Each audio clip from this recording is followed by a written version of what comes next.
Dako ang papel sang local government unit sa komunidad. Diri kita nagakadto kung may kuhaon nga importante nga dokumento, kung may ireklamo kag kung may pamangkot sa pila ka mga pulisa nga ginapatuman sa opisina man o kun sa barangay. Ikaw, ano ang experience mo sa transaksyon nga ginhimo sa munisipyo ninyo? Nagkalain-lain abi ang personalidad sang kada empleyado sa pag-assist sa kada kliyente. Pero kapuso, nahibaluan mo bala nga ang simple nga hinimuan sang maayo nga empleyado, dako nga bagay sa mga kliyente nga nabuligan kag nagakinahanglan sa nagakaigong ang serbisyo. Mga kapuso, pag-abot sa trabaho, ginalauman sa isa ka empleyado nga iya atipanon ang responsibilidad nga upod sang iya posisyon. Apang mayara pagid sang nagaserbisyo, kutob sa ila masarangan kag sang sobra pa sang sa ginapangayo sa ila. Kag isa sa mga ini ang kaupod ta sa mga aga. Let's welcome Sir Kirin Christopher Wanon. Good morning, Sir Kirin, kag welcome sa GMA Regional TV Early Edition.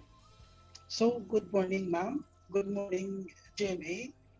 Good morning sa nagapamati, nagalantaw. Kamusta ang serbisyo publiko sa tunga sang pandemya, sir? First year na bulayan kami kay tungod sa pandemya. Restricted naman ng mga movements. So, subong nga so far nga hindi na siya maluwag-luwag na itong mga restrictions, wala man sang problema, galing with caution na lang gid siya.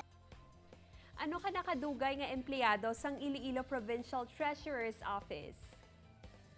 Okay, ma'am. Mga 5 years ako dira sa this August 2022.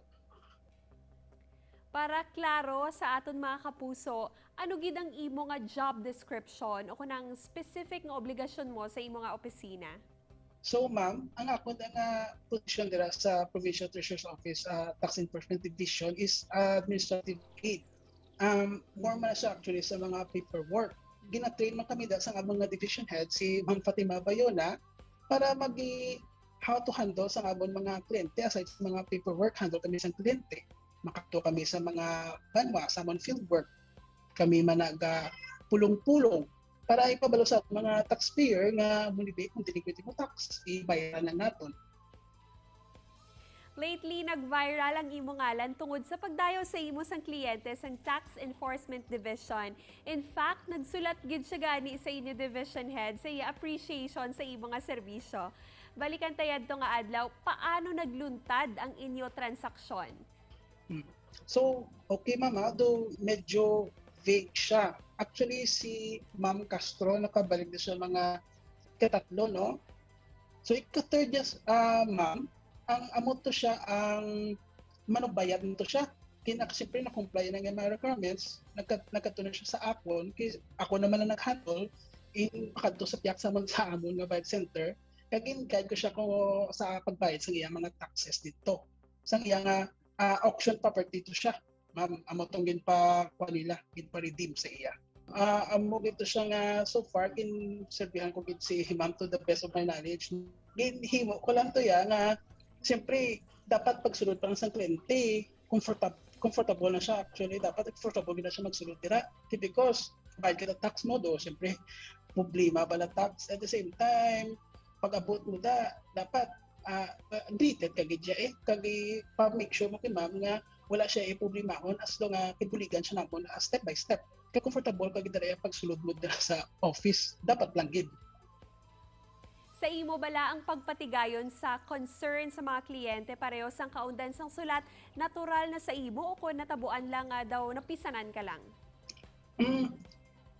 Actually mama, sa pag-being public servant, dapat hihimuon mo gid yung imo nga wala ka sa pagduwa-duwa. Ang natural lang gito, ma'am, kay dapat in the first place make mo sila pagsulod kanina do humi na sila dapat dira, wala sila ka problema kun dira sa pagsulod wala do problema na siya at the same time mabawas-bawasan mo nang iyang problema sa imo pala pag-greeting kag kung mabalaan niya man nga to authentic ka bala pag-cater mo sa mga needs siya, kung mabalaan niya mga authentic kapag himo mo matanan, mabatyagan man gina sang aton nga kliyente dira for example dira pa taxpayer nga si ma'am. Sang nahibaluan mo nga may sulat nga ginpadala sa inyo opisina, anong imo nga nangin reaksyon? Ano naman ang reaksyon sa imo nga office mates? So ma'am, ang una ko nga napatyagan to wala ko gani kabalo nga nag-handout siya sang sulat. Nabatsagan ko man na fulfilling pag hambal to ni ma'am to, at least nabalaan kong ginubra ko man ang tanan ko mga makayang ubra. Kaya nagpalakpak sila. Kag dayon, very rare sa office nga maka-receive sa amuna after nga si Ma'am Castro nagbayad sa iya nga delinquent RPT. Doka, yes, very rare gid matapos. Nagpa-thank you gid siya. Pero at the same time muna happy kami kay hindi mo naman tanan ang among nga part. Sir Kirin, inspirasyon sa madamo nga government employees kag ehemplo sa mga tao man nga naga-transact sa gobyerno. Kaangot sini, anong mensahe nga gusto mo ipalabot sa publiko? So first of all, to my fellow public servant, no, ang ako naging siguro nga mensahe is kung gapati man lang mo nga don't do unto others what you don't want others to do unto you. So far, mapati kayo kuha gina siya. May good karma, ginadala yung matabo sa imo. At the same time, you treat your client or ang imong mga dila nagkakato sa inyo nga as how you treat your family. So far, base amo na nabasya gani ma'am, ang amon conversation do nami lang gid, do sige-sige lang siya, gakadlaw man ko. So far, na-feel, base nabasya gani nga very comfortable siya dito.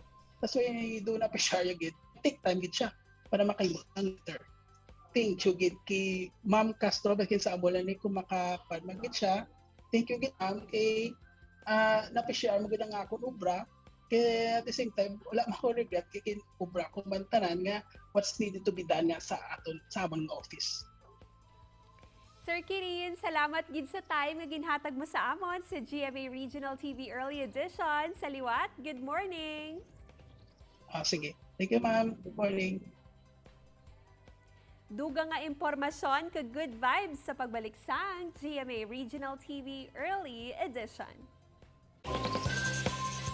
Ini ang GMA Regional TV Early Edition.